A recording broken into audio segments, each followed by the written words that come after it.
Welcome back to another episode of That Video Game Podcast. One of my favorite episodes of the year. Two favorite episodes. All of them are my favorite. They're all my children. Yeah, well, that's true. Yeah. This is TVGP's Top 10. Does that make me the creepy uncle? Ooh, maybe. Sorry. I'm your host, Boston. Joining me, the non-creepy uncle, the fun uncle. Okay. Thank you. Hello. Yeah. The fun uncle that has like a cool guitar collection they let the kids play with. Yes, but I can't play them. Yeah, they're just, there to impress people. And they're there for the kids to play with, Yeah. So this is our top 10. We are on holiday break right now, but that doesn't stop the train rolling. This week we have top 10. Next week we have our 29. It's too early for this to start happening. Yep. Next week is the 2019 predictions episode. We'll talk about our predictions for 2018. Pick the most correctest of 2018. That's not the word I was expecting to have come out correctly. And then we will talk about your and our predictions for 2019. And then a brand new thing that we'll be doing next week. We'll be talking about the games we're looking forward to in 2019, which we will then recap in 2020 and say, "Oh, how could those were all terrible? How could we?" Yep. Who knew? Crackdown 3 got pushed to 2020. Yeah, exactly. 2025, most likely. Yes. So, if this is the first time you've joined us for Top 10, let's go over the rules as they are. And we have a special rule this year that we're going to try. We haven't seen each other's lists. This, most important, this isn't some collaborative thing. This really is both of us get our own lists, and we get our time to shine. This isn't really like a normal episode. This isn't... Usually normal episodes are a discussion. This very much is, here's my game and here's the reasons why it's on my list.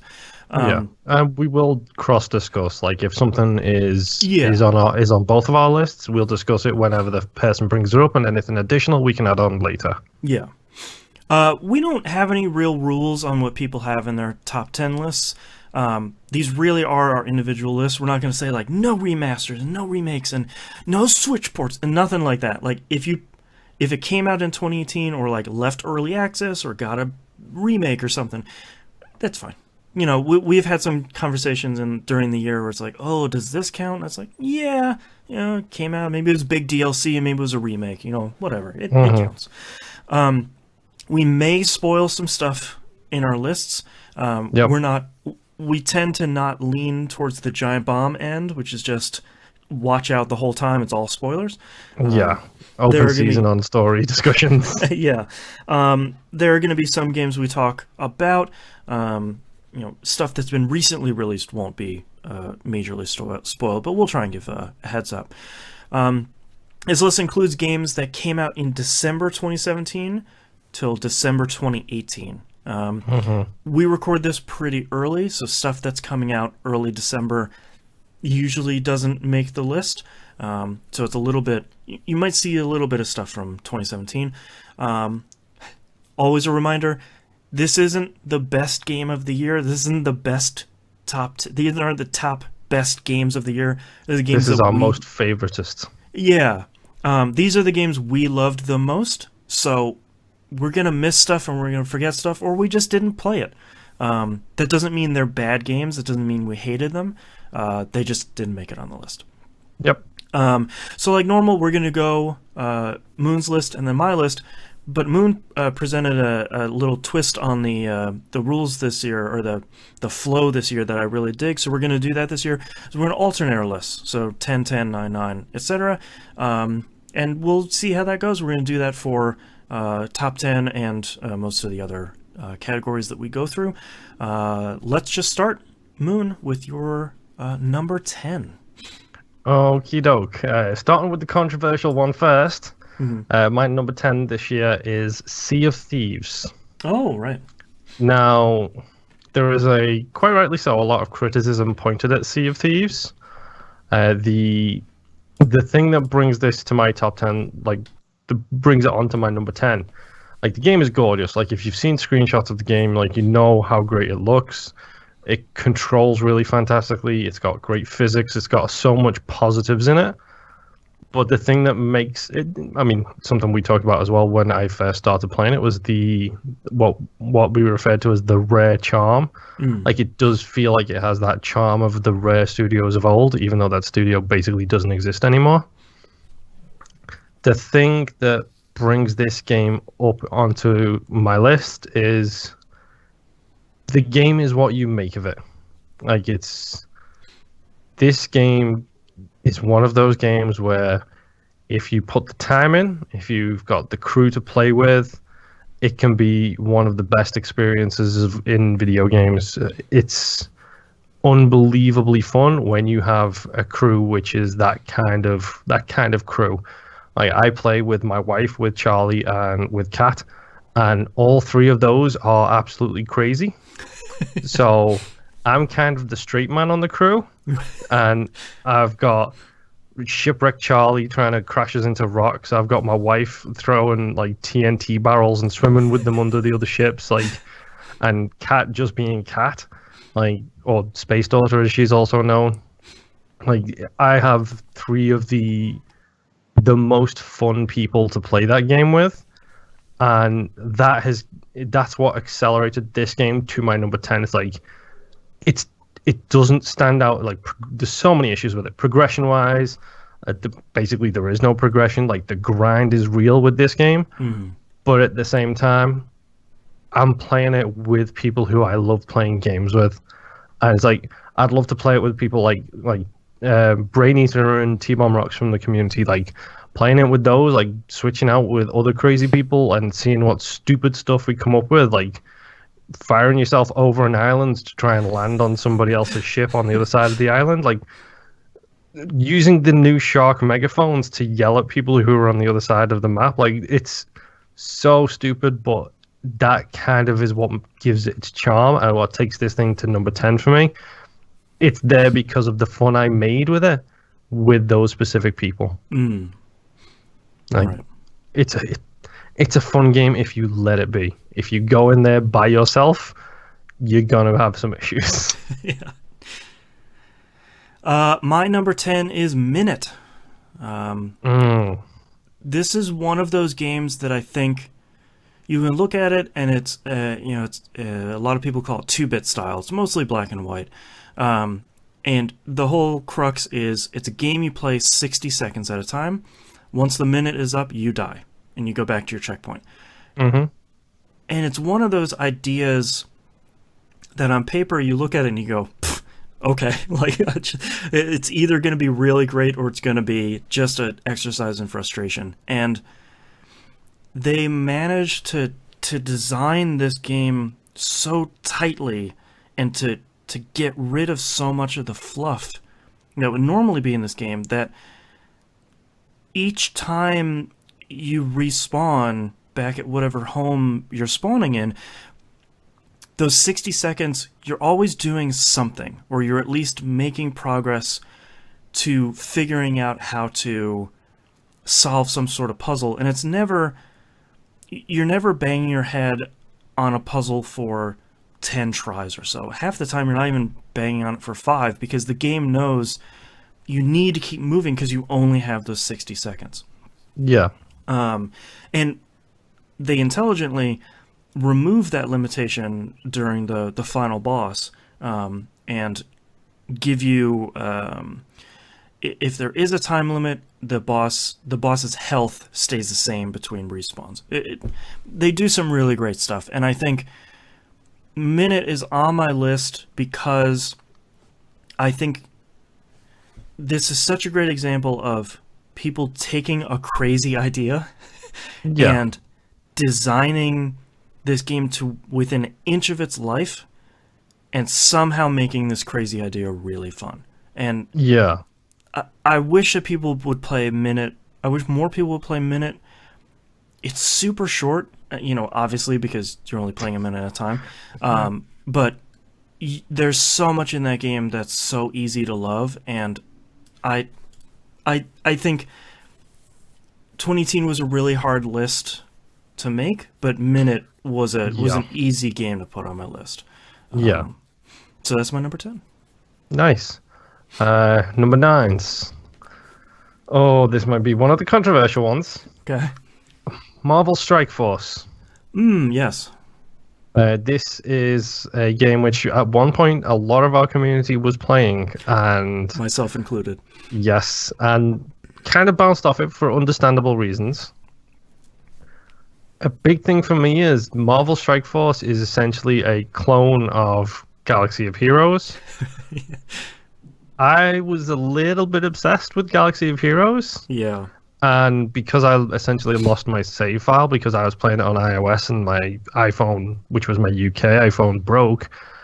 I had a Galaxy of Heroes sized hole in my heart, and Marvel Strike Force basically came in and took that mantle. And again, let's talk about the negatives. Like, it can get a little cash grabby. Yeah. It's super duper grindy. But you know what? It's a mobile game, and I'm playing it maybe 30 minutes to an hour a day. I jump in, I get my extra energy, I do a bunch of auto battles, I do whatever raid we have going on at the time, and open a bunch of orbs and get that little wonderful dopamine thing of, oh, hey, look, I just unlocked 15 shards for Black Widow. Oh, I've been trying to get her for so long, and now she's in my team, and so on and so forth. And of course, recently they just added a whole bunch of the mutants into it. So Storm is in, Juggernaut is in, Magneto is in, Pyro is in, Mystique is in, and they've just also added Miles from, as in Ultimate Spider-Man, Right. Miles. I think it's Miles Morales. Yeah.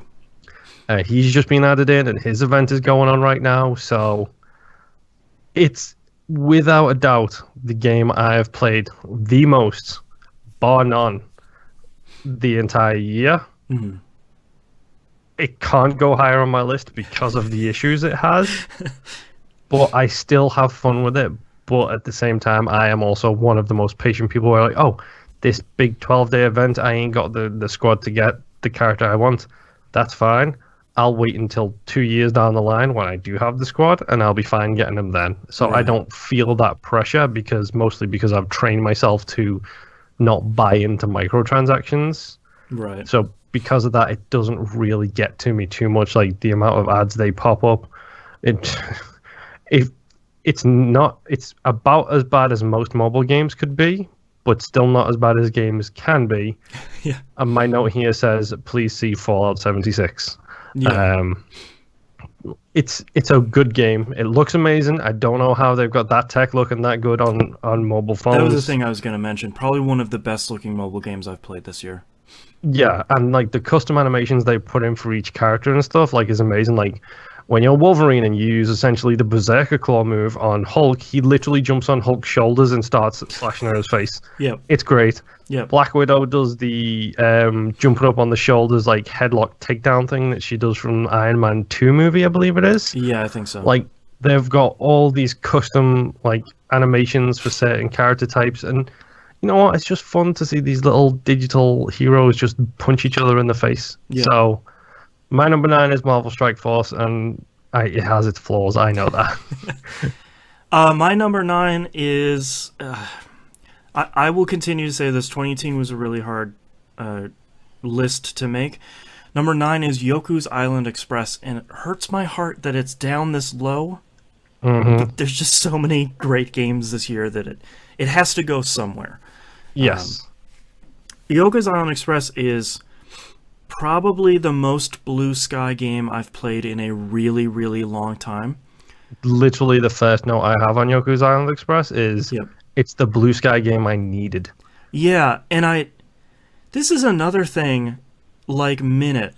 Like, where crazy ideas? Yeah, like, people were talking about Yoku's Island Express, and they're like, oh, it's a really great Metroidvania platformer with pinball. And I was like, the what now? Mm-hmm. And you can see gameplay, and you're like, yeah, I mean, that sort of looks like a pinball game? I don't understand, but they do such a great job within that first couple of minutes of just showing you, like, hey, you know, your little dung beetle is pushing around, your dung beetle mailman is pushing around pinball, and you do play pinball, and the stakes are nearly gone, nearly negligible for failing.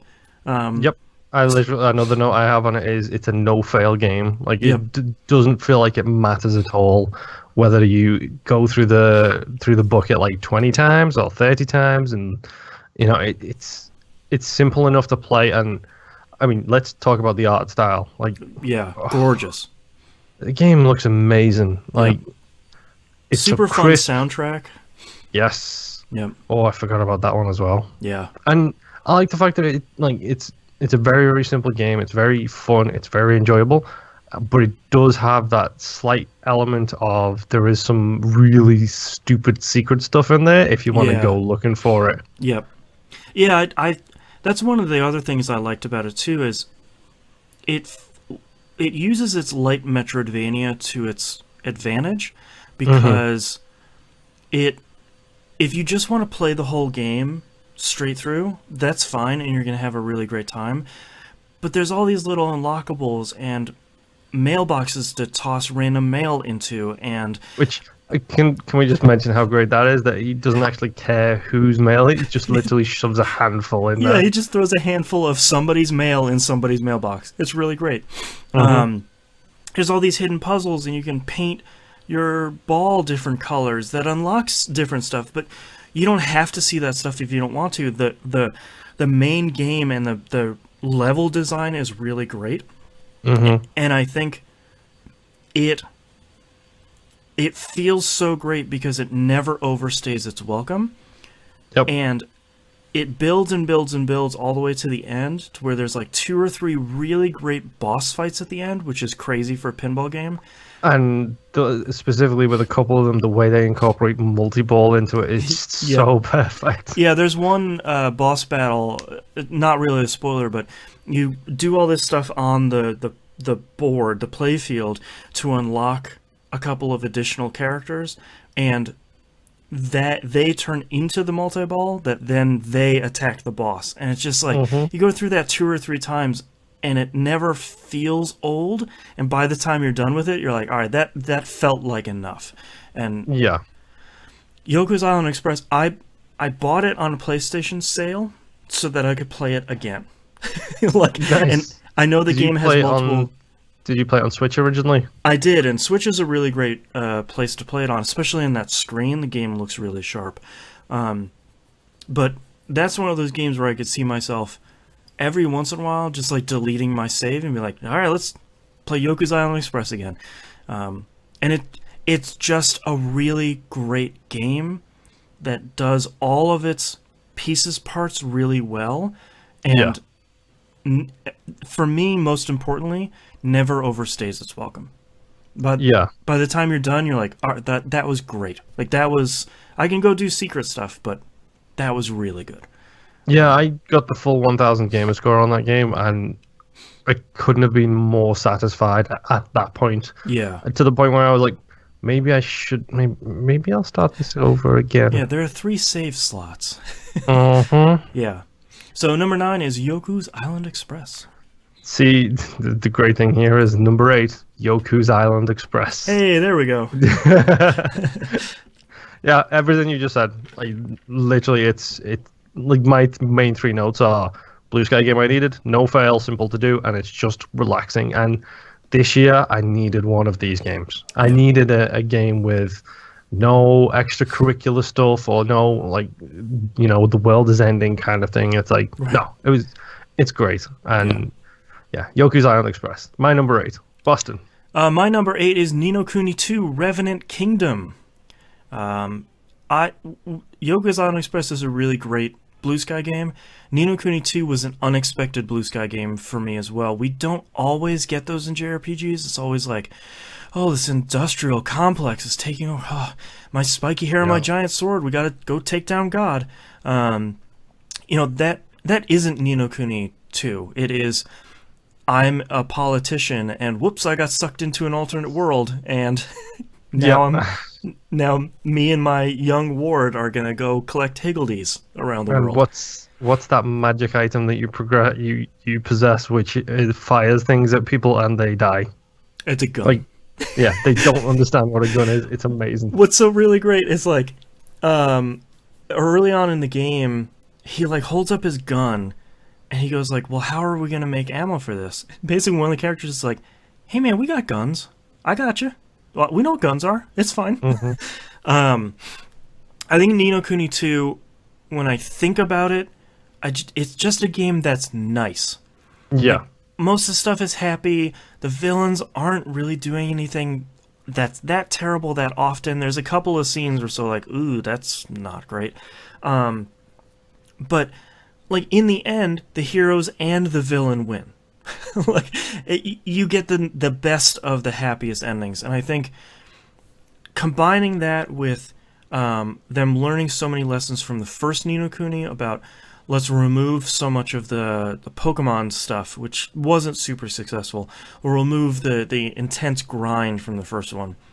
You can move around the battle now, or the battlefield now, and you can directly attack enemies, and you have your guns, so you have a pretty solid ranged attack. Your party members aren't that smart, but that's okay because the game overall is largely pretty easy. Yeah. But Ni no Kuni 2, I think, is even though they weren't paired with Studio Ghibli anymore, it still has that same feel and it still has that sense of wonder Yeah. that I don't think we get a lot in a lot of games. And I had mentioned it as I was talking through this game during the year. It's a really great starter RPG. You didn't need to play the first one. There are almost no references outside of a couple towns to the first one. And with it being fun and bright and easy to play and just a happy game, it's a really great place to start.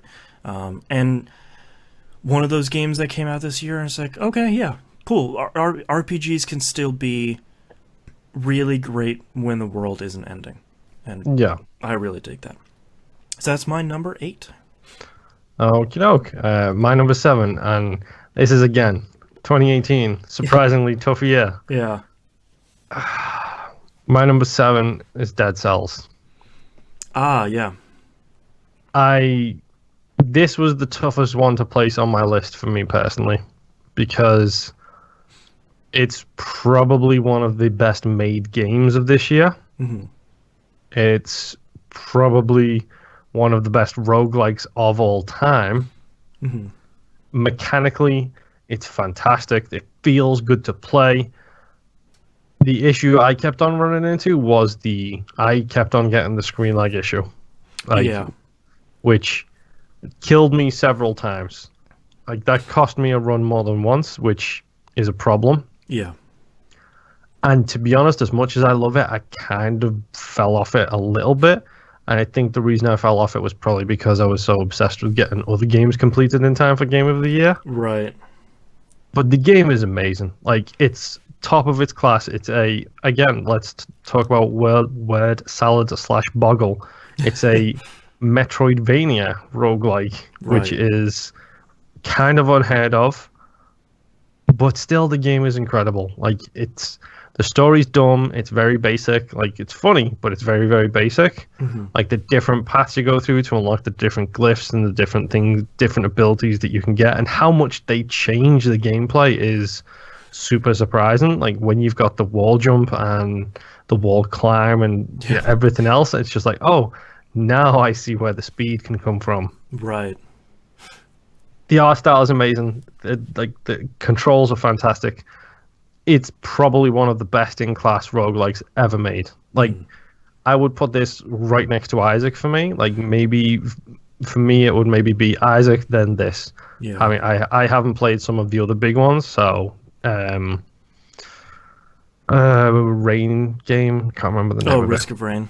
That one, yep. I haven't played that. I haven't played Enter the Gungeon, but from the roguelikes I've played, this is way up there. And it deserves the praise it got, to be honest. Yeah, 2018 is such a hard year that this isn't on my list. You know, like, it's spoiler alert for later, but you know, I fell off Dead Cells really hard because I felt like I hit a pretty serious wall. But you're right, it's such an incredibly well made game by such an incredibly small team that there's very little wrong with it, and I think it's just an outstanding experience.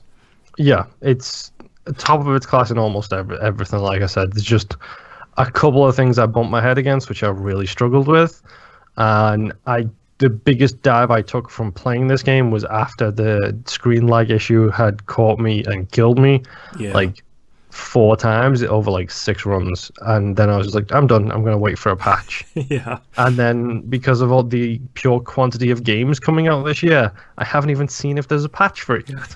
Well, and they recently announced a giant patch where they're basically refactoring every item in the game. So it's like, well, I'll wait for that. Never mind. Yep. Yeah. So it should be interesting. But yeah, my number 7 is Dead Cells. My number 7 is Into the Breach. Any other year, I feel like this would be probably number 1 or number 2. But I think Into the Breach, I obviously loved and love FTL. Mm-hmm. And I was really excited when they announced they were basically making a strategy, like a turn-based, grid-based strategy game. And I was like, all right, that's my jam. Oh, and you're putting Wanzers in it? All right, yeah, this is good stuff. What I didn't expect is for them to sort of evolve that genre that I love so much in the fundamental change they made that's so important to Into the Breach is you're going to see what all of your enemies are going to do before they do it. And that sounds like it will break the game. It's one of those things where like, oh, of course I'll win. Like, I know what the enemies are going to do. But when every match only lasts 2-3 turns, 4 or 5 when you start getting really into it, doing this battlefield math and pushing and pulling your own units and enemies and doing all that, it turns it from being a slog, which a lot of strategy games, especially strategy RPGs, can be, into it's more of a chess match. Yeah, and like a pure puzzle game, which I wasn't expecting, but feels really great. And I think what I wrote in my note is removing all the guesswork out of the battles leaves all the BS behind and lets you focus on that puzzle stuff where it's like, all right, if I push this unit out, then they won't destroy that building, but it'll hit this enemy, my own unit, and then you feel like you're doing 4D chess. And I think one of my bigger regrets of this year is not spending enough time with Into the Breach, because I feel like you can keep peeling that game away and keep seeing more and more and more stuff, not only with just units, but strategies and how you're going to play islands in what order and stuff like that. I regret that I didn't have enough time to spend in it, but the time that I spent with it was so great, and the game is just so good that I really wish it could be higher, but there's so much other great stuff this year. But Into the Breach is another one of those indie games where when people are like, what game should I play? It's, okay, if you haven't played Into the Breach, just go buy it on whatever platform and go play it. Yep, and it's on Switch now as well, and it's so good on Switch. Oh my god. Let's talk about the music really quick. Oh, Ben Prunty. His music is... I love all of his soundtracks, and man, I was listening through it again because I'm doing like a Game of the Year thing for a dynamic soundtrack, and I just sort of, I'll listen to like 1 or 2 tracks, and like an hour later I listened to the whole thing. I was like, yep, that's great. That's a great soundtrack. Yep. Yeah. Oh, it's such a good game. Yeah. So my number 7 is Into the Breach. Okay, my number 6. Oh boy, here we go. Getting down to it. Oh, getting down to it.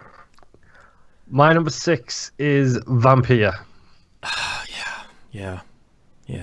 It has its issues, as pretty much every single game does. In existence ever. There is no perfect game, folks. Sorry to burst that bubble. The combat is hot garbage. Let's just get that out the way first and foremost. Yeah, and no disrespect to Don't Nod. It's just rough. Yeah, it needed some work done to it. And from what I saw, they did do a fair bit of work to it, and it run a lot better the second time I played it than the first time I put a bunch of time into it. But other than that, okay, the game looks gorgeous. Like, Yeah. I don't know how they got the look that they got from that game. With, I'm assuming, what is a lower budget for that game. Hmm. It has detective quest chains with like conversation choices and dialogue options that all combine to make this really, really weird, like, murder mystery slash like adventure game with clues about how everybody knows everybody all mixed Yeah. into one. Like, I don't know how they made this game. Like, Well, I and, like, genuinely don't. getting a clue from someone's conversation that you can then open up another whole dialogue tree with another person that might start another dialogue tree with a third person that will eventually get you more experience, so when you slurp them, you get leveled up more. Exactly. It's insane. And the, like, credit where it's due, the guy who voice acts Jonathan Reed, I can't remember his name off the top of my head. Yeah. He does an amazing job. Yeah. The general overarching story of that game is pretty good. Hmm. The character interactions in each of the different zones are top of the line. Like, I love how every little area has this interwoven backstory with everybody knowing everybody. The places this game goes towards the end of it are downright crazy. Yeah. Like, I think I might have mentioned it on one of our shows recently. Like, it takes a deep dive into British lore that's so deep even I don't get all of the references. Right. It's like, okay, I understood like 75% of what you said there, Yeah. but the fact that they're referencing the dragon as an actual dragon, but also related to the overarching story as a whole, it goes some real stupid places in a real good way. Yeah. And I don't know how they did it, but credit where it's due. Tiny team. From what I understand, it started as 60 people working on this game. Hmm. And when you consider that Ubisoft takes literally 5 countries to make their games, 10 times that number of people. it's unbelievably good for the size of it. It's the quintessential triple B game. Like, it's that B tier game, and they are some of my favoriteest games of all times. Yeah. Cough, Alpha Protocol, cough. Yeah, we called this 2018's Alpha Protocol, which for us is a huge selling point because it's a lot like what you said, where it's sort of like half of this game is broken in a way that doesn't make it unplayable, but it's not the most engaging. But the other half is some of the coolest storytelling I've played in games in a really long time. So how do you balance that other than saying it's 2018's Alpha Protocol? Exactly. I love this game. Like, if you haven't picked it up by now, I'm sure it will be on sale over the Christmas / holiday breaks. Yeah. Pick it up. It deserves even a look-see. Like, genuinely, thoroughly enjoyed that game. So, my number 6 is Vampire. Whatever. You know what I mean. Yeah. My number 6 is Forza Horizon 4. Forza Horizon 4 is a really hard game for me to... I don't even know what the right word is, but it's hard because Forza Horizon 3 is a really great game that has so much content in it. Yep. I could probably still play it for another 2 years, and that's not even counting. I didn't even buy one of the DLC packs. There's just so much content in there that I can't help but feel a little bit let down when you play Forza Horizon 4, and the raw amount of on-map content is much smaller. Yep. There's I think that's part of my issues with it is the progression thing where it only starts to unlock additional stuff after you've progressed further into the game. It's like, oh, okay, if you want all of these ramps and all these jumps, you need to do the ramps and jumps to unlock more ramps and jumps. Yep. It's for an open world racing game, that's frustrating. Yes. And I think when you look at them dropping tournaments that were in Forza Horizon 3 that were a big part of why I liked that game, where every icon on the map had a race and a multiple race tournament associated with it. Yep. I thought that was really great. And them dropping that for 4 is fine because it means I could finish the game at some point. Yep. But them replacing that with the season system and the hashtag Forzathon is fine, but those, to me, I would have liked to have seen them take all of the stuff they had on 3 and then extend that with the season system, which seasons were really great. But the number of races that show up every week are like 3 or 4. Yeah.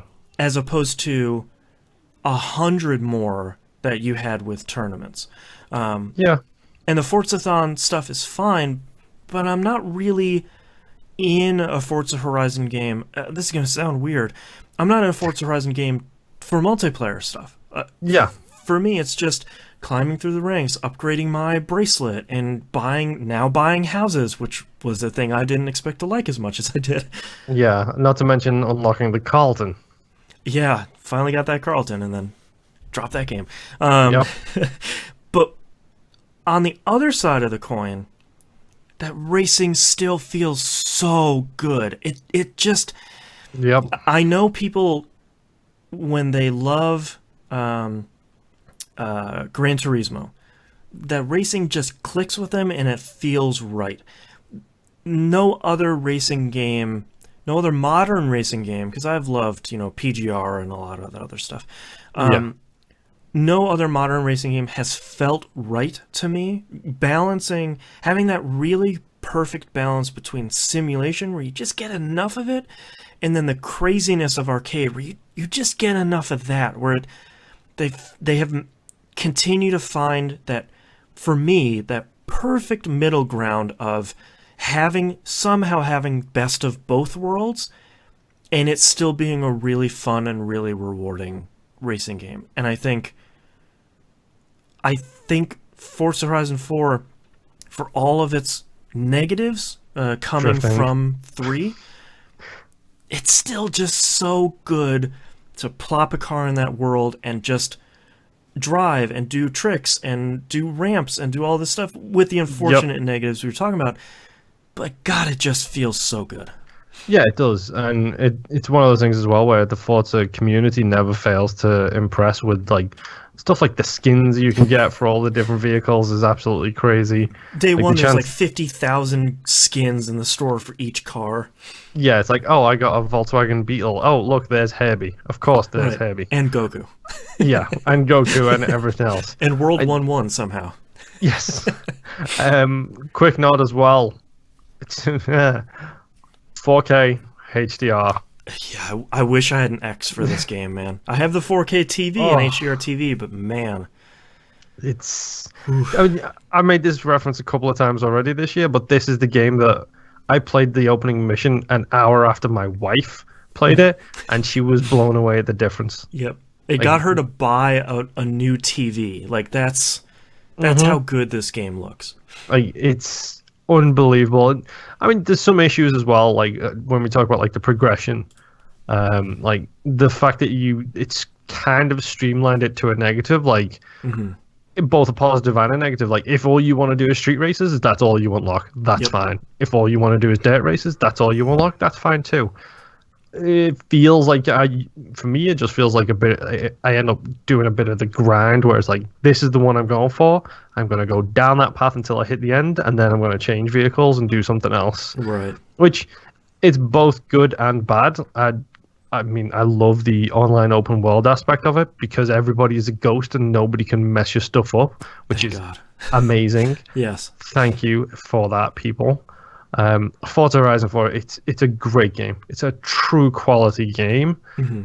At the same time, it does feel a little bit like more Forza.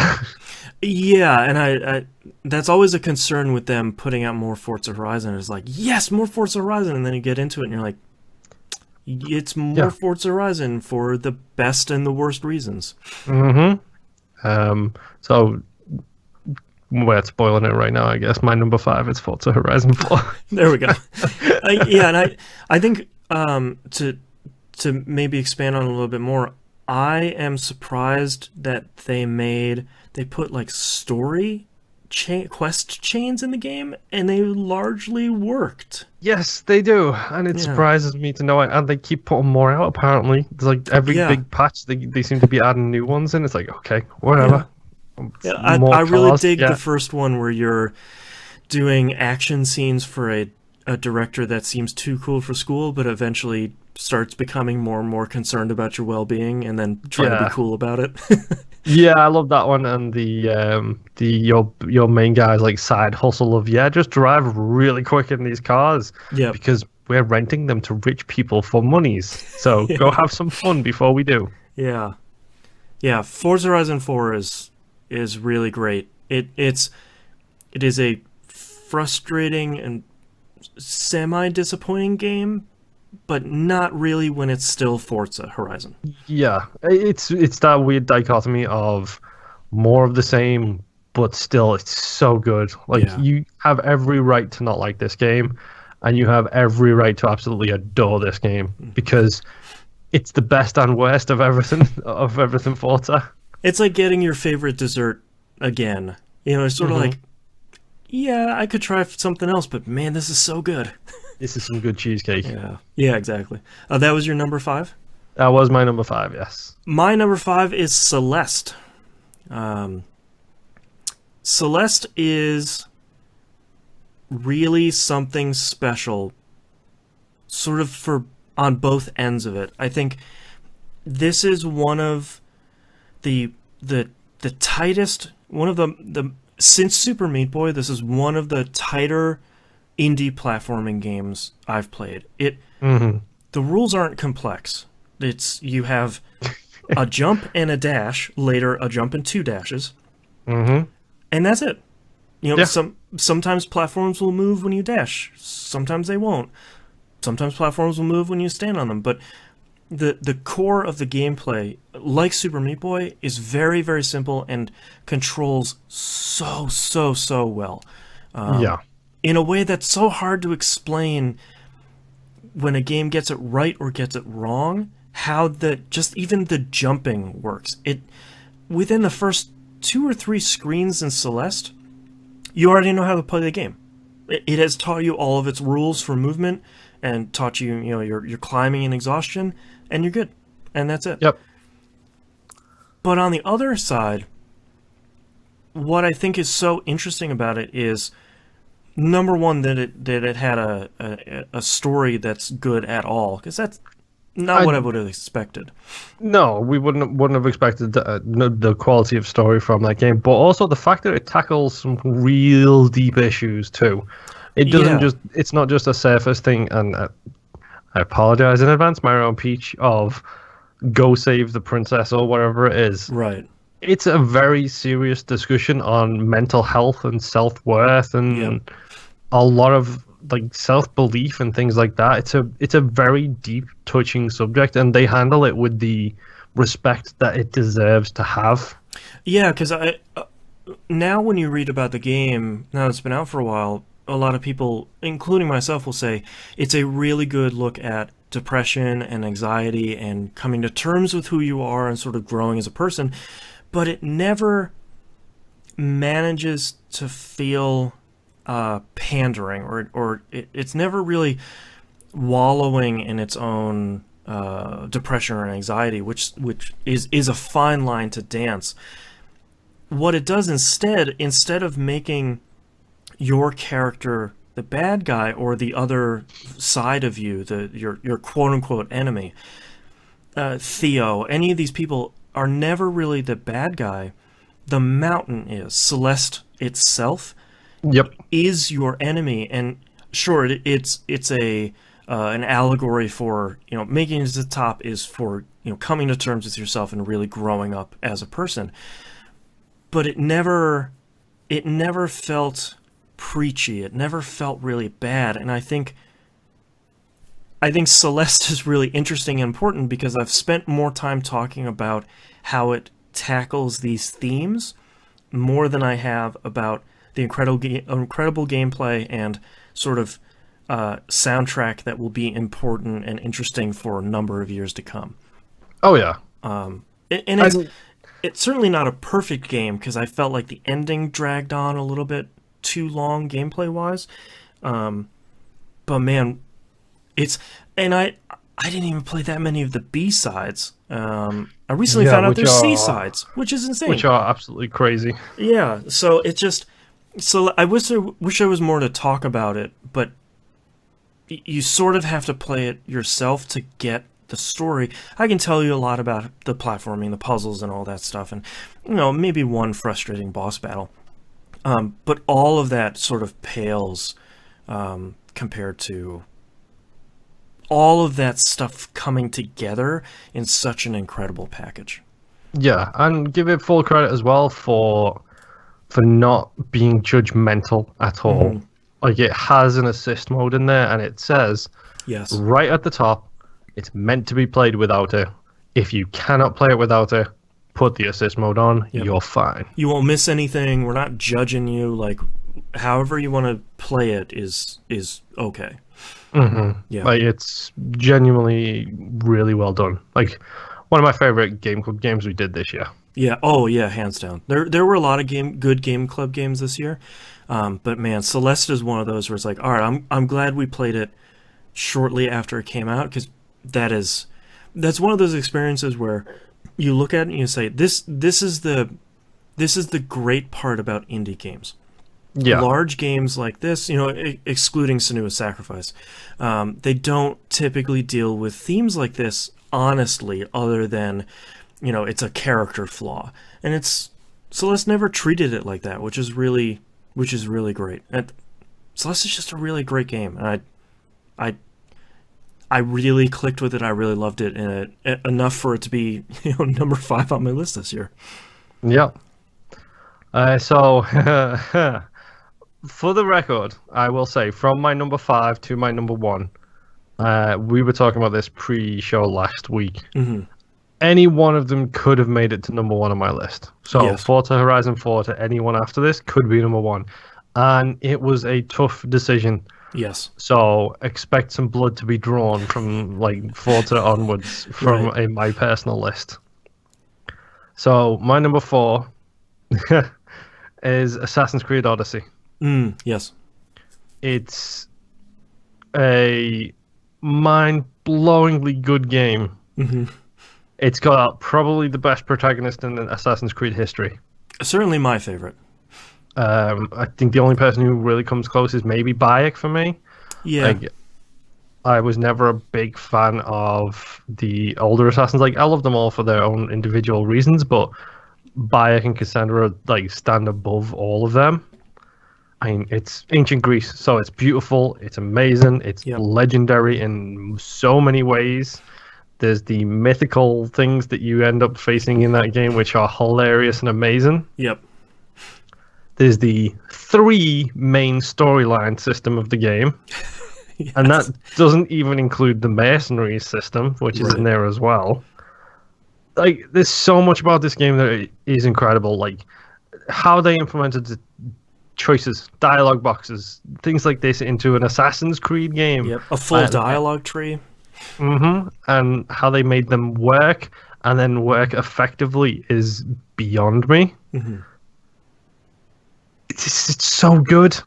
Like, genuinely, it's so good. There are some minor letdown moments, like, I don't want to spoil it because the game is out, but it's so huge that some people might not have finished it by now. Yeah.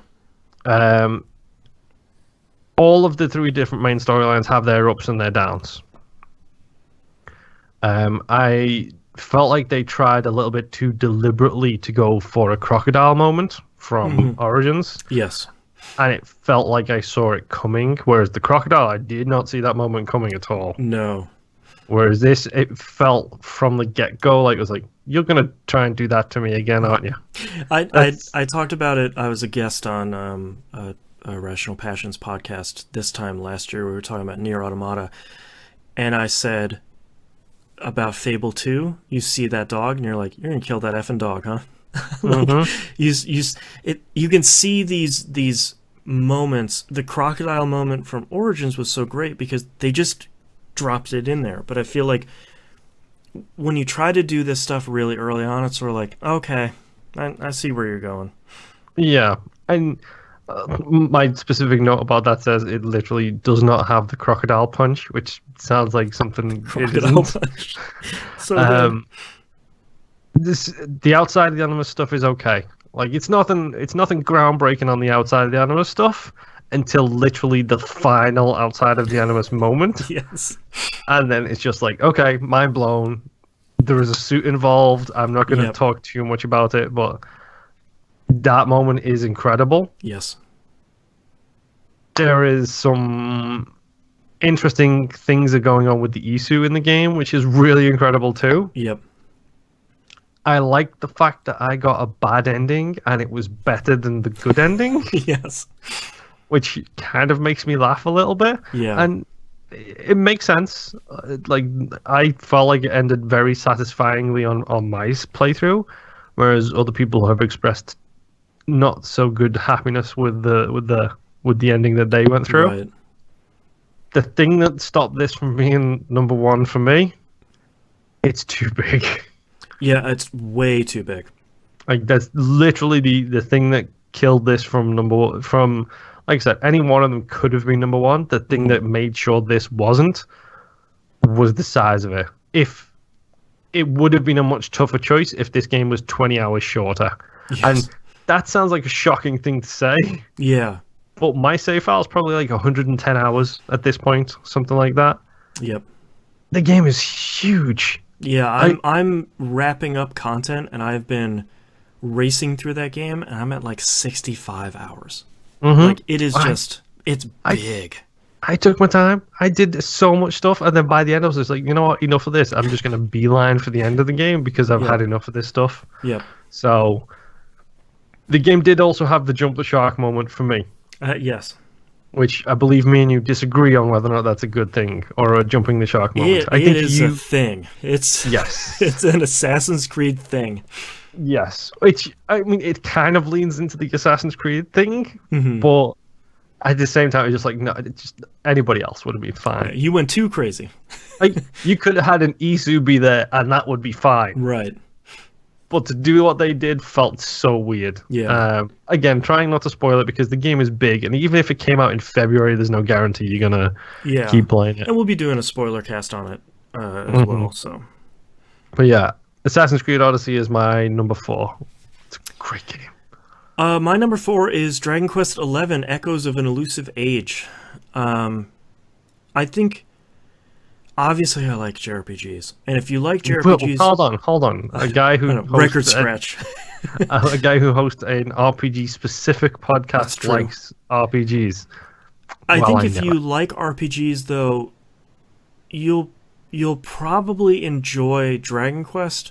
If not, you probably at least respect it from the outside. And I think a big part of what's so endearing about the Dragon Quest series is that they feel classic in a way that never really feels old, but it almost feels traditional. And it's still a Dragon Quest game, and you still have the same victory music, and you still have the same menu, and your first battle is still against 2 slimes, and you're still going through the motions, and a lot of that feels very much like a warm blanket on a cold day. It's sort of like, all right, now I'm just gonna, tuck into Dragon Quest XI. It's just gonna feel cozy. Yeah, and it's a bit like loading up Symphony of the Night again for you. Yeah, and it just feels really great. And I like how they modernized a lot of stuff, and I like that they tried to let you run around the battlefield. But even though that doesn't really do anything, I would suggest changing to the classic camera. But I think part of why Dragon Quest XI is so successful is because that base level of the game is so traditional that it's just your standard Dragon Quest series. And then they turn it on its head not 1 but 2 times in between the 3 acts. So you go through and you face the big evil at the end of the first. You collect all the Dragon Balls, and then, of course, something goes really wrong because, of course, it has to.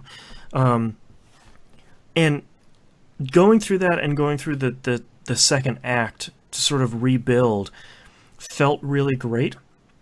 And then finishing the game, getting credits and getting the star next to your save file after 70 hours felt really great. And then loading that up and realizing you're just 2/3 of the way through the game, and them throwing what has to be the largest monkey wrench into a JRPG. And I really wish I could talk about it, but it's if this was a shorter game, I'd be really happy to talk about it.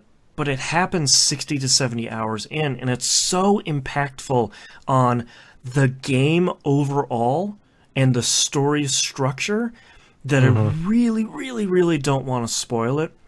But it's great to see a traditional JRPG. It could have been a 100-hour game where you're just collect all your party members, get their spells, yay, here's your ultimate weapon, and then you go fight the bad guy. But to have this many twists and turns and so many different elements of the story for a series that, when they tell a story really well, it's really great, like Dragon Quest V, that did sort of a similar story thing. But when it tells an okay story, it's fine. You at least have the really great battle system.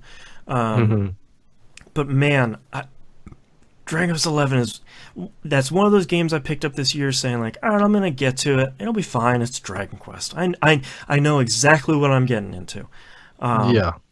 Sort of like Forza Horizon 4, where it's like, it's going to be more Forza Horizon. But then it turned into Nier Automata, where it's like, wait, no, this isn't what I thought it was. Yeah, this isn't what I thought it was at all. That's probably a really good equivalence where it's sort of like, okay, that wasn't what I expected, but now this is getting better. Whoops, another twist. This is even better. Okay. So for them to successfully pair those two things is really, really great. And I talked about Ni no Kuni 2 being a really great starter RPG. Dragon Quest XI is that even more so. It's really easy on its normal difficulty, which is really great. It's very clear about where you're going to go from point A to point B. Nothing really crazy. Battle system is straightforward. And you don't have to have played any of the other, as much as it references like Dragon Quest 1 and 3, a crazy amount, games I haven't played. You don't really need to play any of the other ones to really enjoy it. Yeah. And to be fair, I still haven't finished it, but I've gotten enough to the point where right in front of me is the finish line. It's just I have to wrap up a whole bunch of other stuff. Yeah, to sort of get there. So, number 4 for me is Dragon Quest XI. Okay. Every one of these makes me nervous. Number 3, Spider-Man 2018. Yeah, a game that I have not played yet. It's hard to express how many disappointing traversal-based games there are out there. I think Arkham City was an incredible example of really good traversal in a game. Spider-Man wise, there's been maybe 2 good games before this, and one of them was a 2D side-scrolling beat 'em up, so that doesn't exactly count. One of them was on PS2, so yes, it's been a while. The fact that they've made mechanically one of the best feeling video games, in my opinion, of all time. Like, it has the Batman combat, but Spider-Man doesn't counter. He's a dodger, so it takes out the counter button completely, and it's all about the dodging, which is fine because it suits Spider-Man to a T. He is a dodger, not a fighter. The story in this game is lackluster. It's very rote until about 80% of the way through it. Because you see everything coming. It's a superhero video game. You know this. You know the steps that the story is going to take from A to B to C, and so on and so forth. Until about 80% of the way through, and then it throws about 4 curveballs at you at once, and one of them happens to hit you in the gut. Okay. So it takes the story and flips it a little bit by raising the stakes quite significantly. But the things that make this game stand out above so many other things is, number one, it is a big open world game, just like Odyssey. However, 99% of the things that the quote unquote collectibles in Spider-Man are fun, stupid things to do. Like they are, here's a backpack that's webbed to a ceiling. Go and get the backpack kind of thing. And every time you get one of the backpacks, you get a reference. Like you get his old spider wings that he used to like have his webbing under his arms. You get that's them fun. and a whole bunch of references, like the hotel, not the hotel, the restaurant menu from the first time he went on a date with MJ is in one of the backpacks. Like, it's so full of references. But the fact that it takes such an established character as Spider-Man, but takes him out of high school. This is a young adult Spider-Man who he's finished his school. He's been Spider-Man for a couple of years now. Everybody knows him. You know, he got bitten. Yada yada yada. Yeah, doesn't go through all of that junk. But it shows how much he struggles with his actual young adult life. Like, you get the impression like he's already dated and broken up with Mary Jane by the time this game starts. And you get the impression that that was the struggle he went through out of high school, was that situation. And Aunt May is absolutely incredibly acted throughout the game. Peter, like Mary Jane, and the police cop lady, I can't remember her name. All of the voice acting in this game is incredible. They do the, pretty sure they do the mocap stuff, the performance capture stuff, and that's incredible too. The fact that this game looks as good as it looks, Crazy. Windows, folks. Windows. Go look at the windows. Like, look at the windows on that, and then compare them with the windows of, I don't know, any open world game ever. It's ridiculous. And there's so much extra stuff in this game. It's ridiculous that this game is as good as it is. I mean, good job, Insomniac, first and foremost. Like, it's top of the class, third person, action adventure, open world kind of game. The fact that it handles licensed characters so well, it's really incredible. And it's not once does Spider-Man making jokes get annoying. Oh, nice. Which is something that's very difficult to do with Spider-Man. Yes. Is to represent him in a way that he doesn't immediately get annoying when he starts cracking wise about stuff. So, just, I don't know. It's hard to put into words how great this game is, and there's some stuff towards the end of the game I'd like to talk about, but I won't because it will be giant spoilers. Yeah. I haven't played any of the DLC for this game, but this was my first platinum on the PlayStation, and that should tell you how good that game is. Yeah. And how well measured it is, because it's not too long, it's not too short, it's just warm enough to be the perfect temperature Spider-Man kind of game. Right. It's so good. So, I mean, my number 3 is Spider-Man, and honestly, I'm expecting this to be on your old game list next year. Guaranteed, yeah. So my number 3 is a little bit of a stretch because it finally came out of early access into consoles this year, which is where I played it. Number 3 is Hollow Knight. This is...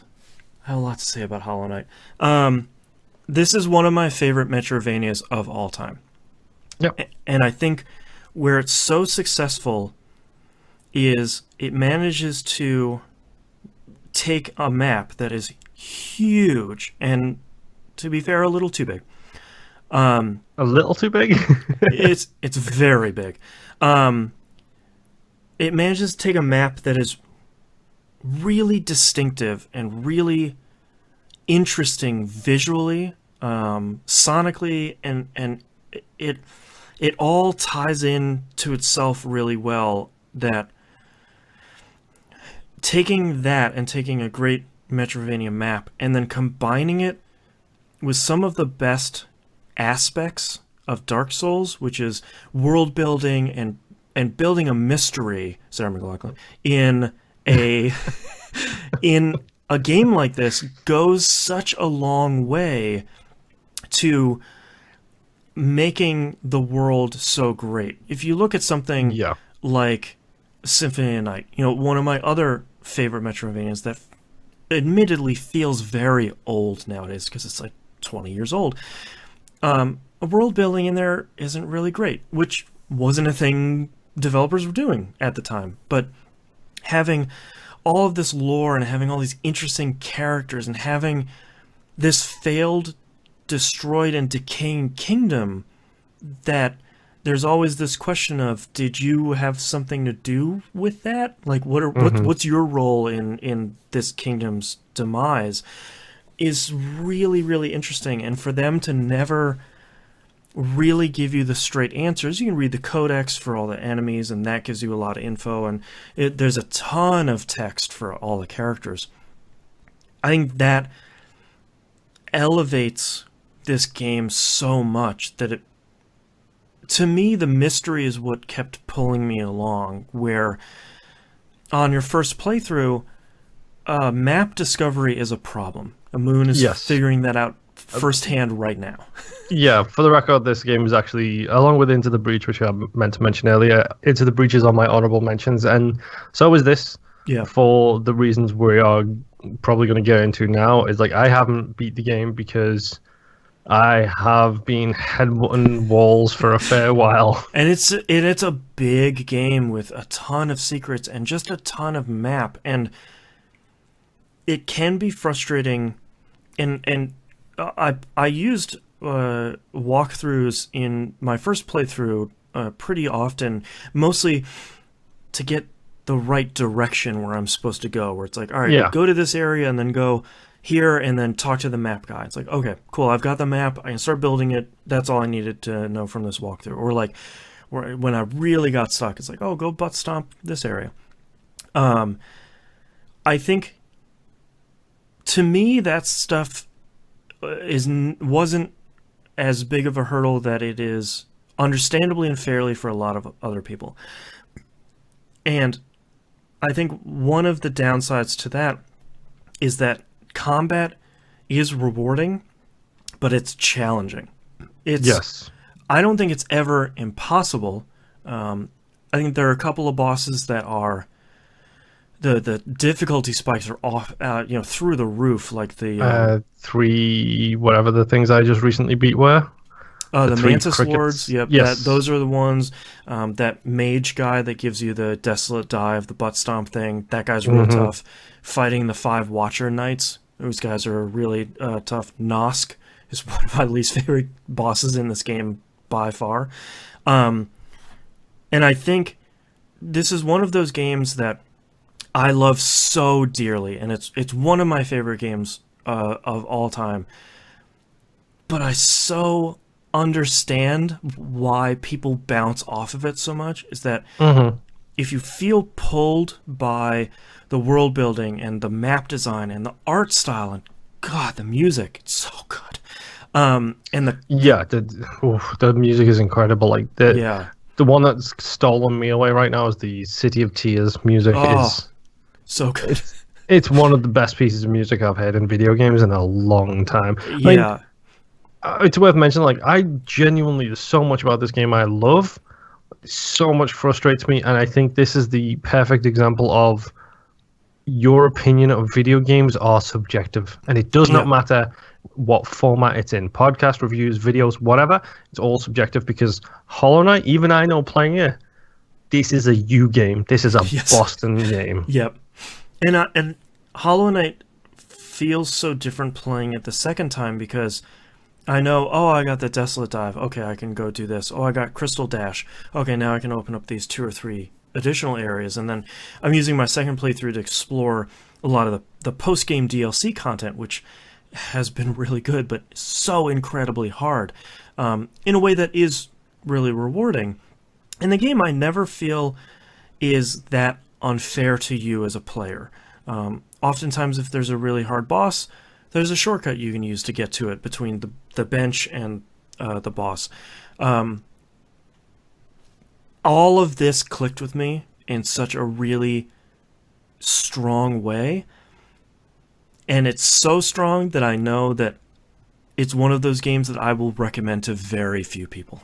Because it's a game a lot it feels a lot like Dark Souls. I really hate mentioning that so much with Hollow Knight, but it feels like one of those games where it's like, okay, did you play a Dark Souls game? Did you enjoy it? Yes or no? Those answers are going to be how you're going to enjoy Hollow Knight. Because if you don't like that ethos, that design about the game, if you don't like dying to a boss a couple of times until you learn its patterns and basically beat it flawlessly, you're really not going to like Hollow Knight. But if you like Metroidvanias and you like that sort of design and you can sort of, I know some people don't like the aesthetic of the game, the art design. That's fine. It is odd, I would say, very specific.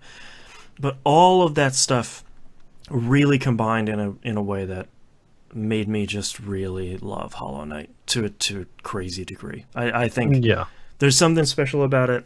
I love Metroidvanias, and this to me is I think one of the best Metroidvanias out there, easily. Oh yeah, I mean it's like I said, it's full of its positives. I think maybe an issue I ran up into it, or while I was playing it, I should say, while I still am playing it, is I'm playing it and I'm feeling the pressure of needing to get it done. Now that pressure is off because we are recording the show and I haven't done it in time for today. So, like, I might end up having a bit more fun with it now that I'm not trying to force myself to find the next place, go do the next thing. Yep. I won't know that until I actually continue to play the game, which will be probably over the Christmas break. But there's so much to love about the game. Mm-hmm. Like, not even talking about like the fact that like or hate the art style, it's so crisp and clean and well done and deliberate. It's a genuinely amazing game. I mean, and I think Hollow. A part of one of the reasons why I really liked my first playthrough was I would play for a little bit. And if I'd get frustrated, I'd put it down. Whether that's a half an hour, an hour and a half, whatever. I'd never really try and sit down and play it too long. And I feel like a lot of times I'd just keep dying against this boss. I'd get the yips, something fierce, and I'd just say, okay, just gonna put it down. This isn't happening right now. And I think that's one of the downsides for you and I as part of Game of the Year is when you start feeling that pressure, you're sort of trying to push through as many of these games, and that's when things get real bad. Yeah. But number 3 is Hollow Knight. Number 2, it's God of War 2018. Okay. It's my first God of War game. This is probably, in my opinion, this is probably going to be Game of the Year in most places. Like most sites, most stores, most whatever. This is going to take Game of the Year for a lot of places, and to be honest, rightly so. Yeah. God of War is an insanely good game. I believe the phrase was, here's a blank check, now do what you need to do and take your time, or something, to describe the start of the development on this. Yeah. It shows. Like, if you ever need an example of polishing a game, not to the point where it's rounded and, and everybody can play it and it'll be amazing for everybody, but polishing the exact definition of what you want your game to be. Mm-hmm. This is an example of that. Like this, I don't know how they did it. I know there's a lot of interviews out there with the team and stuff like that, but I mean, let's just run by the checklist. Like, the game looks incredibly beautiful. Yeah. It controls fantastically well. It feels like a very deliberately, slowly paced, like, character action game, which is kind of speaking my language, and I absolutely loved the combat in this game. No offense to Sony people, but I loved it so much more when I got my Xbox controller to work with my PlayStation. Right.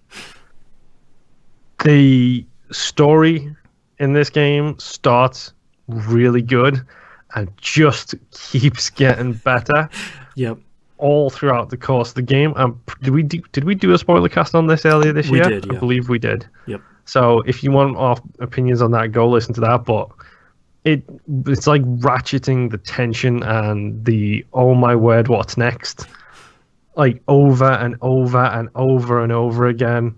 Like there's some references in there where it's like, okay, give me that game next, please. Right. Give me that one. Right. It's very difficult to say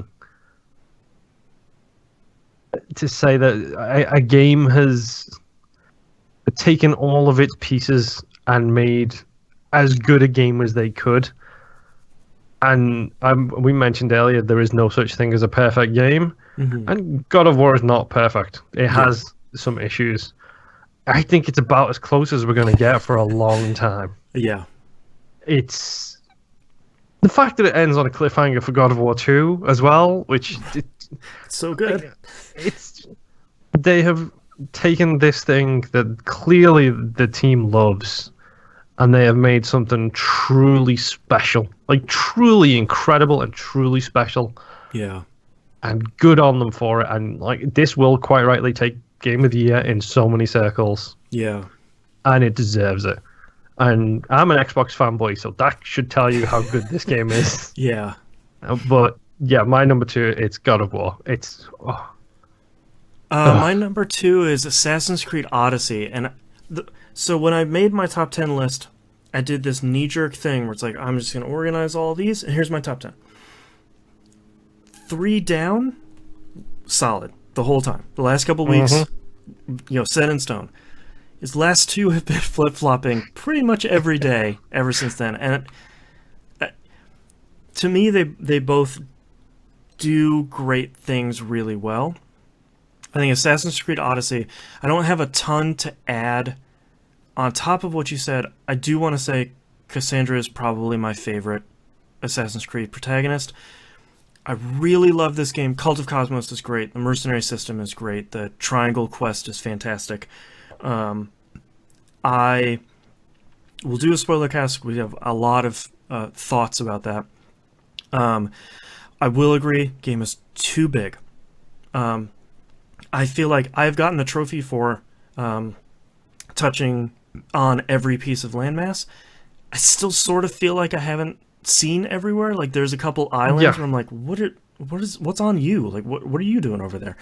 I think it's one of the times where this game, had they made the map even 25% smaller, that still would have been really big. It would have been okay. yeah. I don't think it's a super negative that's too big, but there's so much side content and so many side quests. I'm just not gonna see. Not even counting like the time limited ones and like some of the like hamburger button ones that are just randomly generated. I'm just talking about like that yellow exclamation mark. Like these are we wrote a side quest here. Yeah, I still have like 40 of them on my map. Yeah, and it's just stuff I'm never gonna get to. On some level, that's okay, but it's such a bummer because so many of them were so great in Origins that I know that there's going to be some really good ones in Odyssey. But on the other side, it's a game that tells a really interesting story about family. And for the first time in a really long time, it's not an Assassins versus Templars story. It's not interested in that at all. And I think on one hand that's a little bit of a bummer because I do really love seeing how far back this battle has been waging. But it is really nice to take a breath from it every once in a while, where Origins was very clearly, let's start the Assassins, yeah. And this takes place earlier. Origins ends with them dropping the eagle skull on the beach, which is how the Assassin's Creed symbol occurred anyway. It's one of those moments where it's like, all right, that was pretty cool. But it's really, and they relegate a lot of that stuff to the true ending, which is very good, and the modern day stuff, which is very good, which Moon and I are really the only ones that think so. But the rest of the game is, I feel, in one way, giving a lot of what Assassin's Creed fans that don't like the modern day stuff what they want. No Assassin's Creed in it at all. Yep. But then on the other side of the spectrum, it is nice to take a break from it. Black Flag did a little bit of that, where it wasn't the in-world stuff wasn't super interested in Assassins. The modern day stuff was very much interested in that. But it's really nice to see them do that, and them pairing a very personal story for Cassandra and her family, along with a dialogue system that was surprisingly important. Dialogue trees I didn't think would do anything interesting, but that fed into this game's 9 different endings, which is also a really crazy thing. Wow, I didn't know there was 9. Yeah, I had to look it up because I was like, I got one ending. How many? Oh, there's 9. Okay. But all of that stuff together, I love the Assassin's Creed games. They are dumb, and they are big, and they're flashy, and they are, a lot of times, on the outside, they seem like popcorn games, but I feel like Odyssey is the first, it sort of built upon what Origins did really well, which is sort of like, we can take these games and make a more personal story out of this stuff, and make a smaller story that still is about the Assassins, but to have them go further back in the timeline and make a story about family, it really clicked with me in a really great way. I played like 70 hours over the last 3 weeks on this to get ready for this episode and a spoiler cast, and I didn't feel bad about that because this game is really great. Yeah, it's something that I'll probably mention in the actual spoiler cast as well, but Assassin's Creed Odyssey felt very much like the origins of the Assassin's Brotherhood, while at the same time, like telling that personal story. This to me felt like it was Templars Origins. Yes, because the it was order versus chaos. Yeah, it felt like it was the start of the Brotherhood. Not the Brotherhood, but the order of whatever it is, the Order of Ancients, I think it is in Origins. Yes, I think so. Fight against the assassins. Like, it felt like the start of that kind of side of the story. Right. And it was really interesting to see. And yeah, there's some stuff to be said about the ending, which we will talk about in the spoiler cast. Yeah. But number 2 for me is Assassin's Creed Odyssey. What is your top game of 2018? I'll be honest, from January, there was only going to be one. Okay. And I hold on a second. Let me just.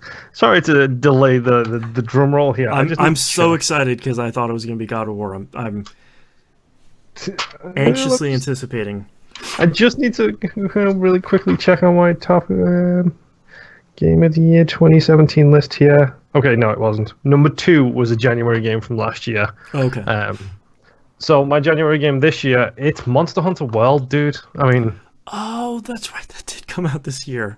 Totally forgot. I mean, we talked about Hollow Knight earlier being, even me playing it, knowing that that's a you game. Yeah.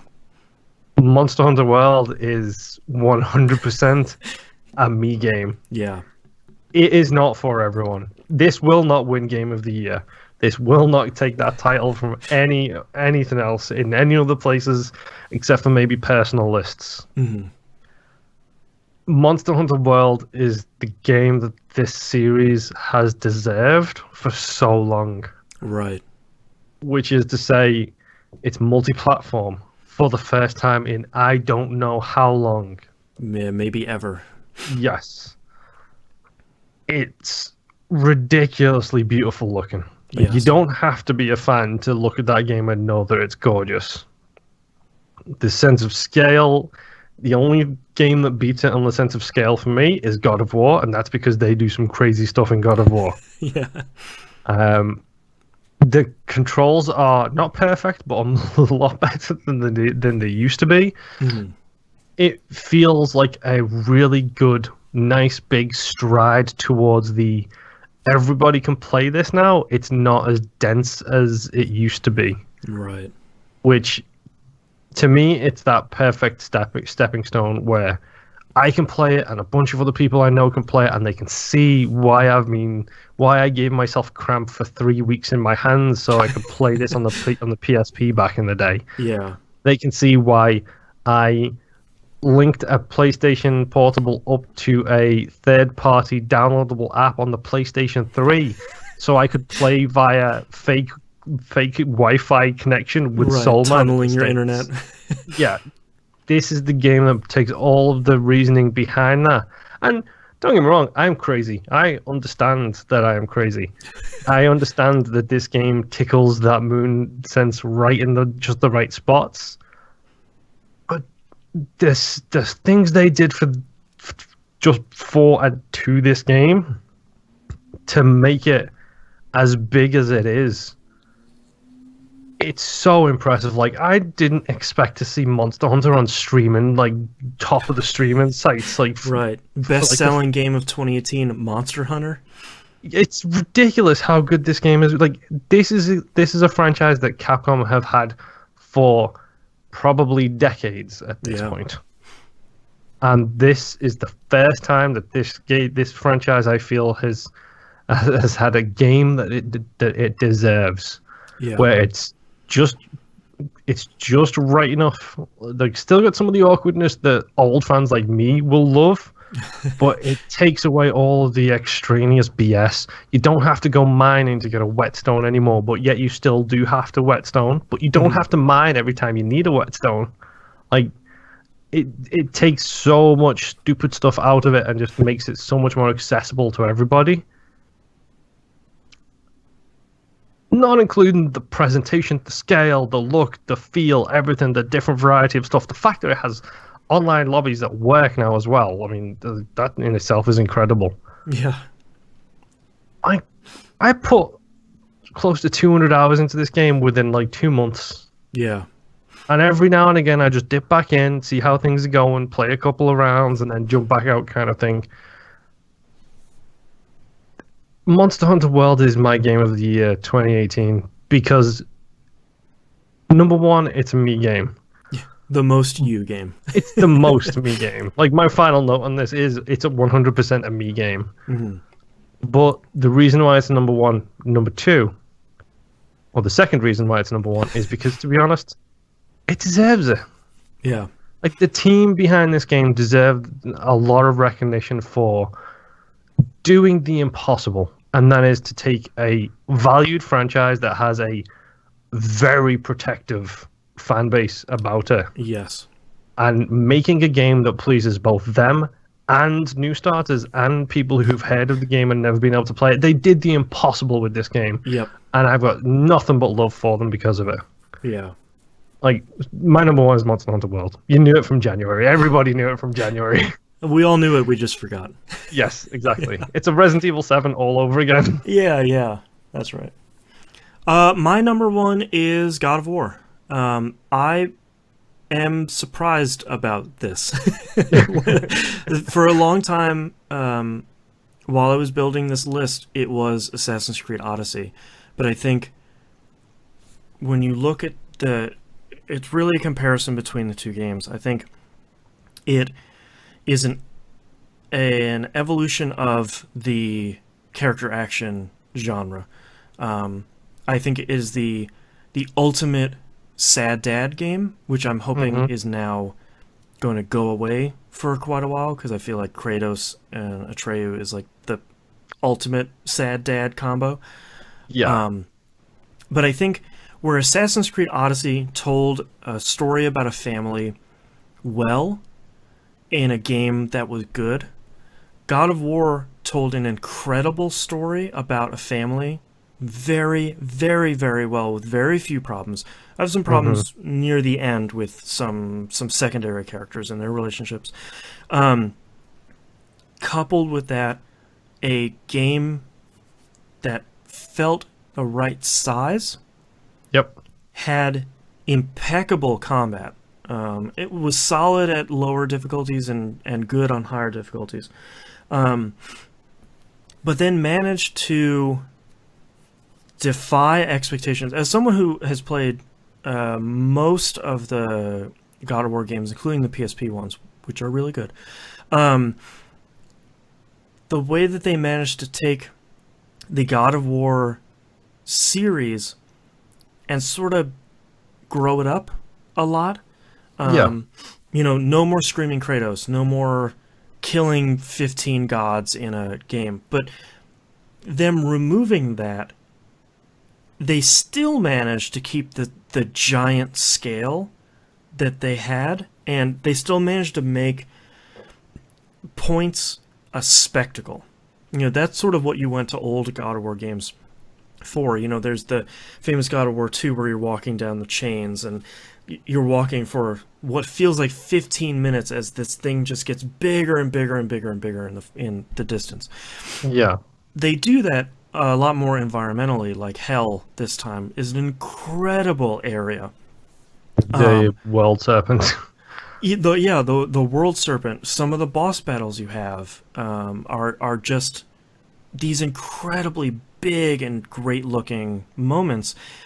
But then they couple that with this really personal and intimate story between a father and his son, and their travels between two people that don't want anything to do with each other. Adding on Mimir, one of my favorite characters this year. Yep. The throwing the axe is still incredible, and that sound when it comes back. Little interesting thing from when they made the game. The sound of the axe is tied to the axe itself. That's why it sounds so cool as it's going away and coming back, because that spinning noise is the axe itself. I think you were right by saying this is one of those games that does everything right. It got rid of a lot of the extra baggage God of War had, and managed to get a new start with a great story and incredible graphics, as we've already said. A fantastic score by Bear McCreary that still keeps some of the elements of old God of War, but manages to sort of get past that. And it's just a damn good game. And it's one of those games that, like you said, I know God of War is going to be number one, across the industry, or at least number two, saying God of War was really great, but here's, this game is something else. And it's one of those things that, like, the video game hipster in me doesn't want me to put it in top one because I want to fight for the underdogs. Let's put Celeste in number one. But there's really very little wrong with God of War, and I platinumed it, so I've seen everything in this game, and I've done all of it, and all of it was so good. And for them to manage from the first area to the very end to have each individual environment have all these little puzzles to kind of keep pulling me along throughout the game, nevertheless the story and the graphics and the characters and all that, God, it's just such a good game. It's one of those games that when they announced it and Kratos had the beard, it's like, okay, I'm pretty done with God of War, so like, you're coming out with a new one, fine. Like, that's probably not a game I'm going to play. When all of the reviews came out and they were all 10 out of 10 saying, like, look, this isn't, like, we're not inflating the score, like, you really do need to play this game. Yeah. And that's what everyone has said throughout the entirety of this year. They're right.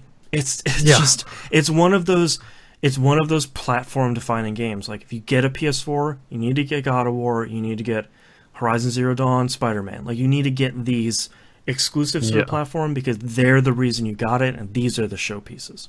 Thank you, Anonymous Donor, again. Yes. Yeah. Like, because you got gifted not only the platform, but God of War. The God of War itself, yeah. Like, it deserves it. I mean, the toughest decision for me was what my number one was going to be, and it was literally the top five for me. It was always a wrestle match between all of them. Yep. At the end of the day, it did come between Monster Hunter and God of War.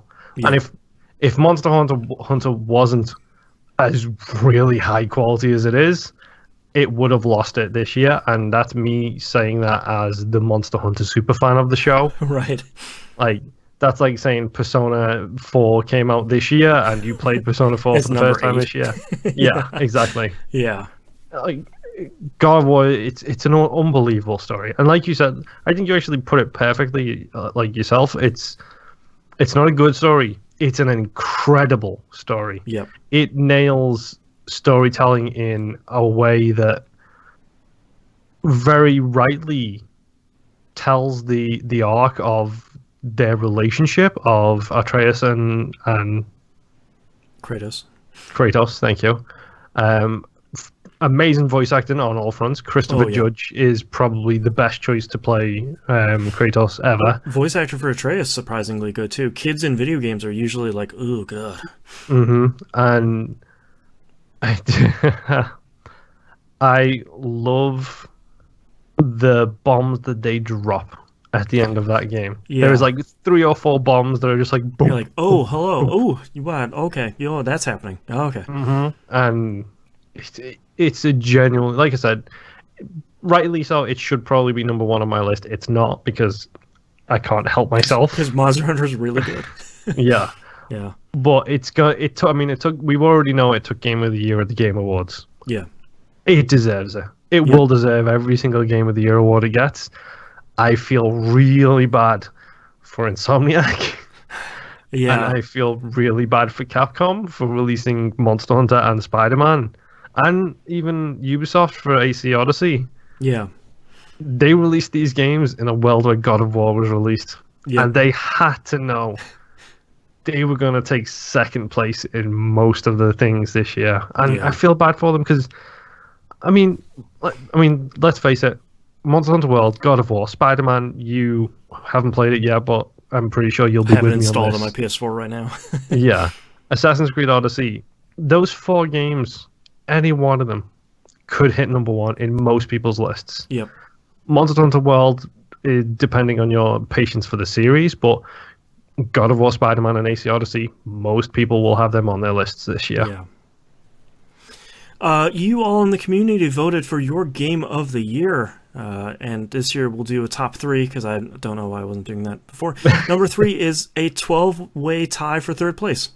Okay. Too many great games came out this year, and a lot of them were really great things. Some pretty games that I hadn't even really heard of that people really loved this year, which is the thing that makes me the happiest. Number 2, Marvel's Spider-Man. That's just a really great game that a lot of you loved. And number 1, by and far, was God of War. So Shocker. clearly, TVGP's game of the year is God of War. Yeah, definitely. Let's move on to our honorable mentions. We're going to go back and forth on this. I think Moon has more than I do, so at some point I will run out of numbers. But what's your first honorable mention here? Well, we've already discussed 2. Actually, we discussed 3 of them in the top 10 itself. Hollow Knight, Celeste, and Into the Breach. All 3 of them could be on anybody's list this Some year. of the best games that indies have to offer. And by the way, all 3 of them made by like 2 or 3 people. It's crazy. Like, it's absolutely ridiculous. I want to give Subnautica some props here because it's a game that I was terrified of at first, like, because I've been bitten by the early access thing, and the developers of Ark have kind of put me off early access for a while because they treated it with such disrespect. But I waited. Subnautica came out late this year, so I picked her up, and immediately I was sucked in. If I had no job and no family, I would probably still be playing Subnautica now. Right. Like, it looks great. I just haven't put enough time in it to put it on my list. But I'm looking forward to diving in over the Christmas break. That's good. You got there before I did. I have Moonlighter. Oh, yeah. I think Moonlighter is a game that has a really, really great idea, and the gameplay loop of go in the dungeon to get items to then go sell at your store, and then that's your gameplay loop, is really great. It's just, there's enough stuff that's a little bit wrong about the game. I'm not going to say it's a terrible game. If it's a terrible game, it wouldn't be on honorable mentions either. But I feel like there's enough stuff that's wrong in the dungeon delving stuff that if the developer would have been a little bit faster to fix, I think it easily could have been on my top 10. But again, a super small team that's just trying to keep up with a shocking demand for their game. Moonlighter is, I think, really, really great. That just had all this stuff that pulled it out of the top 10 because there was about 50 great games that came out this year. Yeah, that's actually on my missed list. Because hearing you talk about it is one of those things. Just like, yeah, I really could probably do with playing that. Yeah. Far Cry 5. Oh yeah. It's a Far Cry game, and all of the positives and negatives that entails. Yep. It plays really well. There's some things about it I don't like. Whether you want to admit it or not, 2018. If you are making a game and it has some things which are ripped from the headlines, you are making a game with political ramifications, and don't back away from that. Yeah. Like, you don't get to walk away and say it's not a political statement when literally it's ripped from the headlines kind of stuff. The game is great to play. Genuinely fun to play. So many niggling issues that took it away from me. Yeah. And I also find it funny that they literally spoiled the ending of the game in announcing their next game. It's so good. Thanks, Ubisoft. My next one is actually Dead Cells, but we already talked about that at length. So my next one is Telltale Batman: The Enemy Within Season 2. Spoiler for last week's episode. Right. I am halfway through that. Great. I literally finished episode 3 today.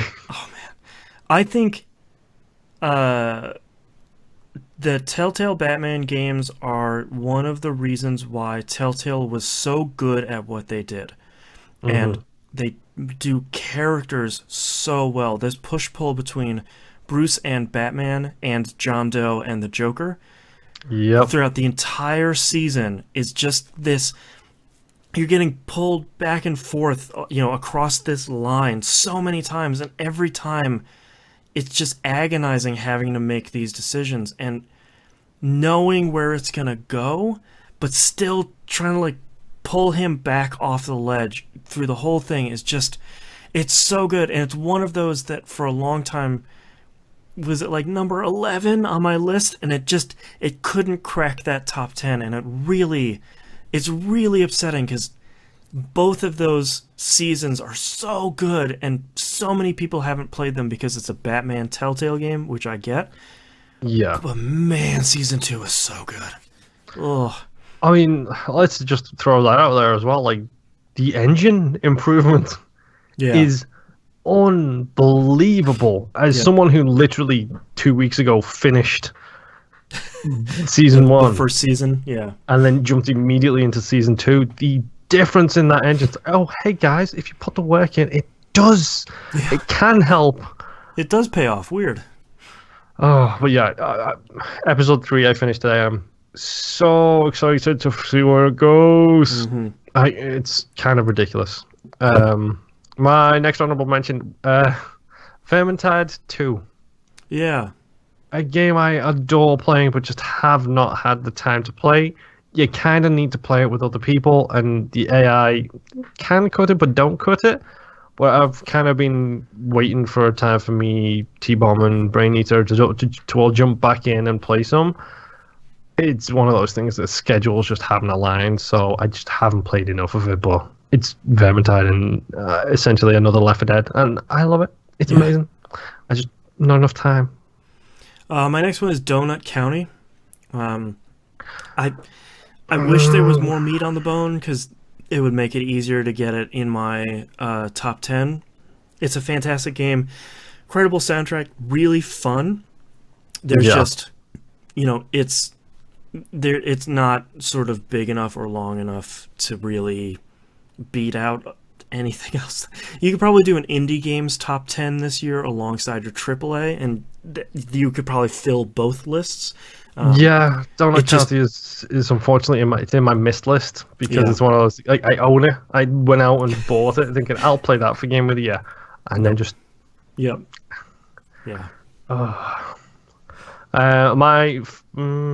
final honorable mention: Red Dead Redemption 2. Right. I have not even scratched the surface of this game yet. I had to make the decision, was it finish 3 other games or finish Red Dead Redemption 2? That came down to the decision, so I ended up finishing 3 other games instead. which included actually Spider-Man and Odyssey. And it gets an honorable mention for just the look of the game. Yeah. It's one of, if not the most beautiful video game I have ever played. Mm-hmm. It's ridiculously good looking. The acting is really, the voice acting, performance acting, everything about like the presentation of the game is incredible. There are just some gameplay things that bother me. The slow, deliberate nature of literally everything. Yeah. And I get it. I'm a cowboy in the Wild West. I didn't have a skinning machine. I couldn't just pop down to my local Wegmans and pick up some groceries. Right. I get it. But still, something Have tells mercy. me something tells me I might end up thinking RDR1 was the better game. Right. But RDR2 so far is an incredible motion picture that I have some control over. Yeah. So we'll see how that goes into 2019. My final two are real quick ones. Tetris Effect. Yeah. It's a really great game, and it's a lot of Tetris. And to me, it's not revolutionary Tetris. It is, Tetris by the guy and the team that made, Rez and a lot of my other rhythm games. Yeah. It's just a really great Tetris game, and I think for that reason alone, it's worth playing. But it can't hang with the other 10. And my last one is Pre-Moon Crash. Yeah, that didn't even make it into my honorable mentions, and it probably should have, considering I put like 20 hours into the DLC alone. Yeah, Pre-Moon Crash is a really tough game because it is a really great Prey roguelike, which is two of my favorite things of all time. Mm-hmm. But there's so much that's right with it, and there's about an equal amount that's wrong with it, that there was no way it was going to get in my top 10. But it's a game I really love, and I want to love more. Yeah, that pretty much sums it up. If you ever doubt how good 2018 is when we talking about the rules for the Game of the Year this year, Mm-hmm. this was being discussed as, we are including DLC because of things like Moon Crash. It's a roguelike expansion on top of our last year's top 10 game, and it didn't make it in my top 10. Like, it's 2018 was crazy. But let's talk about old games. What is your best old game? Well, I'm going to do something weird here. I'm just going to throw out 4 honorable mentions. Oh, okay. Telltale Batman. Yeah. Burnout Paradise. Yep. Specifically the remastered version. I'm including that as an old game. The Swapper. Swapper was a game I could not finish, but was really good. Yep. Tales from the Borderlands. Yeah. I beat that this year. It's so good. My best old game, Hand of Fate. I did not get into this more earlier. You're kicking yourself. It's probably one of the best roguelikes I've played. It's top 5 easy for me right now. Oh yeah, hands down. Show me your cards, Boston. What is your best old game of this year? My best old game was a guarantee when I played it is Horizon Zero Dawn. No other competition for an open world game. I feel like this is the antithesis of AC Odyssey, where it's a larger open world that's very focused. It's very focused on combat, which was really great. The side quests that are there are smaller, but they're a little bit lengthier, and they feed into the game's fantastic storytelling and lore and its world. And Aloy is an incredible character, and Lance Reddick is a really great character. I'll never remember his name because it's basically just Lance Reddick in the game. And for there to be an open world game that's a new IP that can tell that story in a way that, number one, makes sense, and number two, is genuinely really compelling for a storyline that in the hands of anyone else would be really dumb, is just... I platinumed it, and I got 100% of it. Like, all the DLC, the hardest mode, all that stuff. Like, I played all of it, and every once in a while I think, maybe I could just wander around Horizon Zero Dawn a little bit more. It's so good. And to me, God of War and Spider-Man and Horizon Zero Dawn, those are the PS4 games. Yeah. It's stupid good, and I loved it.